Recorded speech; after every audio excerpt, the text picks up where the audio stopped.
बाबा, हं? आज येताना बासुंदी घेऊन या ना. अगं, कालच आपण आईचा वाढदिवस होता म्हणून आणली होती ना. ऐकलं? हं. गोकुळची बासुंदी पुन्हा खावीशी वाटतेय. खरं सांगू, मलाही खावीशी वाटतीये. पुन्हा पुन्हा खावीशी वाटणारी गोकुळ बासुंदी.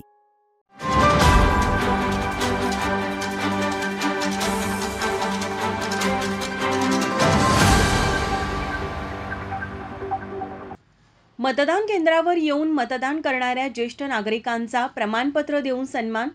कोल्हापूर जिल्ह्यात सकाळी 7 वाजल्यापासून मतदान प्रक्रिया सुरळीत सुरू झाली आहे.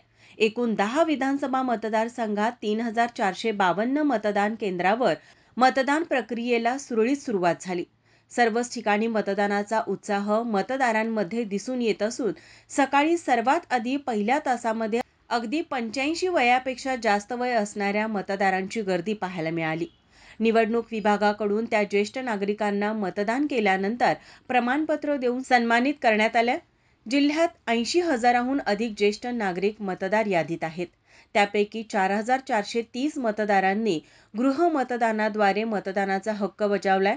उर्वरित गृहमतदान नाकारलेले मतदार मतदान केंद्रांवर येत असल्याचं आज सकाळपासूनच दिसून येत आहे.